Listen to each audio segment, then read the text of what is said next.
विष्णु पुराण भाग 7। बलि चक्रवर्ती सुतल लोक में पहुंचकर पाताल सम्राट के रूप में प्रतिदिन विष्णु के चरणों की अर्चना करने लगे। इस कारण देवताओं को स्वर्ग और इंद्र को स्वर्ग पर आधिपत्य फिर से प्राप्त हुए। बलि के सुतल लोक के द्वार पर वेत्र दंडधारी विष्णु पहरा दे रहे थे। उन्हीं दिनों रावण सुतल पर विजय पाने के लिए पहुंचा।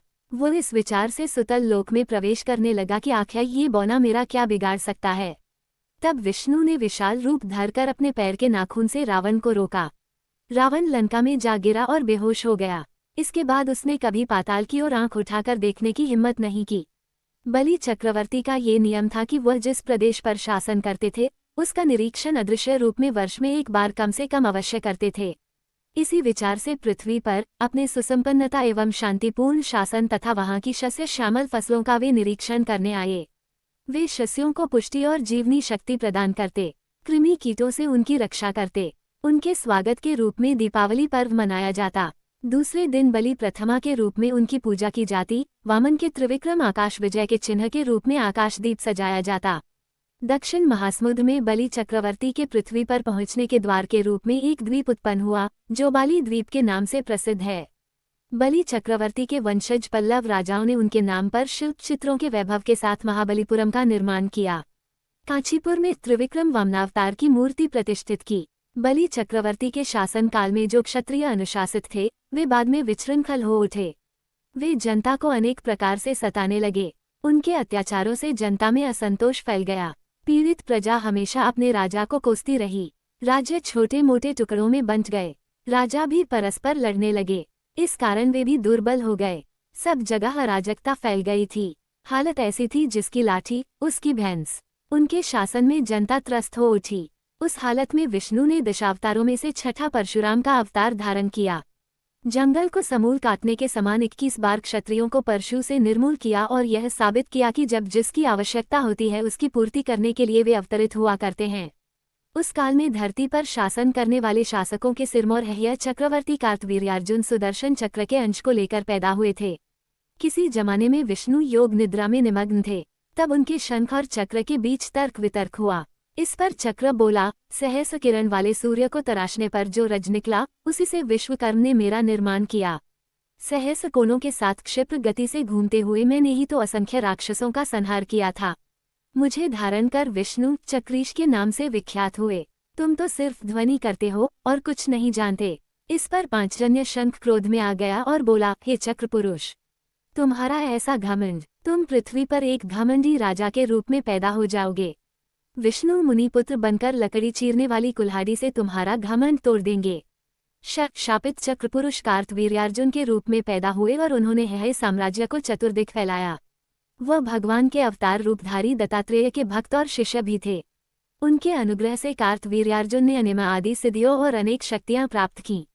जरूरत के वक्त असंख्य आयुधों के साथ उसको 1000 हाथ प्राप्त हो जाते थे। यो सूत महर्षि ने समझाया। इस पर नैमिषारण्य के मुनियों ने पूछा, सूत मुनीन्द्र, दत्तात्रेय विष्णु के अवतार ही तो हैं, पर हम यह नहीं जानते कि भगवान विष्णु दत्तात्रेय कैसे कहलाए और क्यों। इसलिए हम दत्तात्रेय की कहानी सुनने को उत्सुक हैं। सूत महर्षि ने दत्तात्रेय की कहानी शुरू की। अत्रि महर्षि ने पुत्र की कामना से भगवान के रूप में विष्णु का स्मरण करते हुए घोर तपस्या की। विष्णु अपने साथ ब्रह्मा और शिवजी को लेकर प्रत्यक्ष हुए और महर्षि से बोले, अत्रि महर्षि, मैं तुम्हारा दत्त बन गया हूँ। हम तीनों एक हैं, इसलिए त्रिमूर्तियों के अंशों से मैं तुम्हारा पुत्र बनूंगा और दत्तात्रेय के नाम से पुकारा जाऊंगा। यूं कहकर वे ब्रह्मा और शिवजी के साथ अदृश्य हो गए। उसी समय नारद त्रिमूर्तियों की पत्नियां होने का गर्व करने वाली लक्ष्मी, सरस्वती और पार्वती के पास पहुंचे और उन्हें अत्रि महामुनि की पत्नी अनसुया के पातिव्रत्य की महिमा को असाधारण बताकर प्रमाणित किया। अनसुया ने त्रिमूर्तियों की पत्नियों के लिए अनेक कार्य किए थे। अनसुया ने गंगा को सताने वाली पाप पिशाचिनियों को निर्मूल किया। नारद से प्राप्त लोहे के चने को पका कर दे दिया। सूर्योदय को रोकने वाली सुमति को मनाकर सूर्योदय के होने से मरने वाले उसके पति को अनसुया ने पुनः जिलाया। इस पर त्रिदेवियों के मन में अनसुया के प्रति ईर्ष्या पैदा हो गई। उन देवियों ने अनसुया के पातिव्रत्य को बिगाड़ने के लिए अपने पतियों को उसके पास भेजा। ब्रह्मा, विष्णु और महेश्वर यतियों के वेश धरकर अत्रि के आश्रम में पहुंचे और भवती भिक्षा देहिश कहते द्वार पर खड़े हो गए। उस समय तक अत्रि महामुनि अपनी तपस्या समाप्त कर आश्रम को लौटे न थे।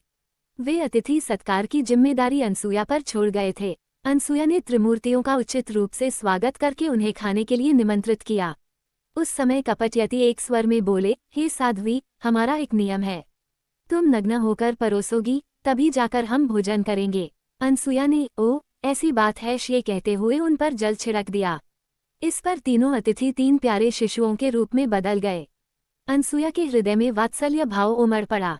शिशुओं को दूध भात खिलाया। त्रिमूर्ति शिशु रूप में अनसुया की गोद में सो गए। अनसुया तीनों को झूले में सुलाकर बोली, तीनों लोकों पर शासन करने वाले त्रिमूर्ति मेरे शिशु बन गए, मेरे भाग्य को क्या कहा जाए। ब्रह्मांड ही इनका झूला है। 4 वेद उस झूले के पलड़े की जंजीरें हैं। ओंकार प्रणवनाद ही इनके लिए लोरी है। शयों वह मधुर कंठ से लोरी गाने लगी। उसी समय कहीं से एक सफेद बैल आश्रम में पहुंचा। द्वार के सम्मुख खड़े हो सर हिलाते हुए उसने पायलों की ध्वनि की। एक विशाल गरुड़ पंख फड़फड़ाते हुए आश्रम पर फुर से उड़ने लगा। एक राजहंस विकसित कमल को चोंच में लिए उड़ते आकर द्वार पर उतर गया। अत्यंत प्यारे लगने वाले रंग बिरंगे पिल्ले पूंछ हिलाते हुए घर में घुस पड़े।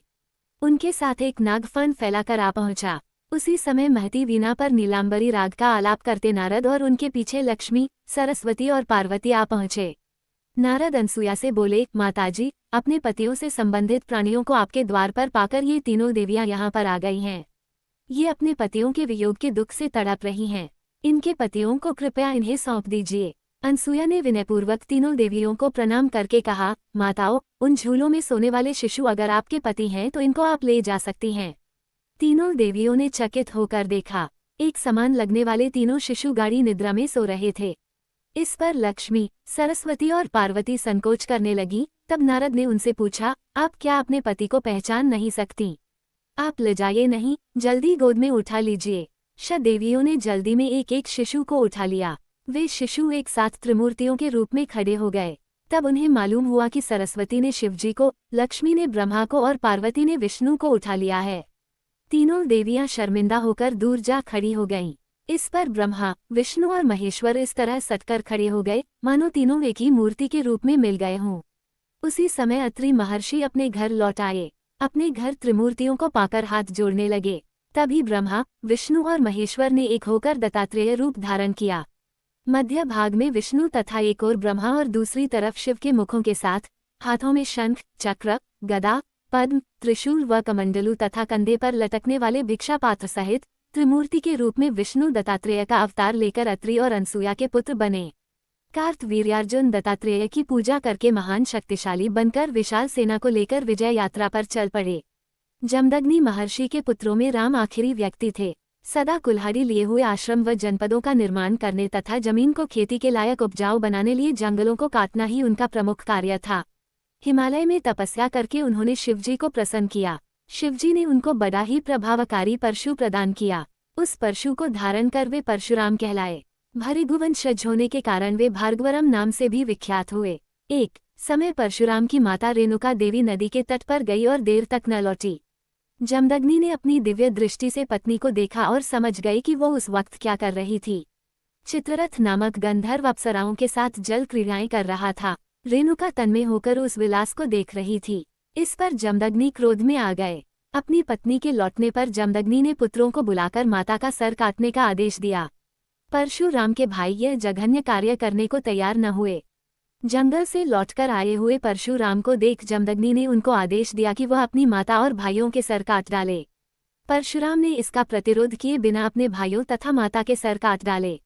जमदग्नि ने प्रसन्न होकर पूछा, बेटा, तुम कौन सा वर चाहते हो, मांग लो। भाइयों तथा माताजी को जिलाइए। परशुराम ने जमदग्नि से वर मांगा। जमदग्नि ने उनको पुनर्जीवित कर दिया।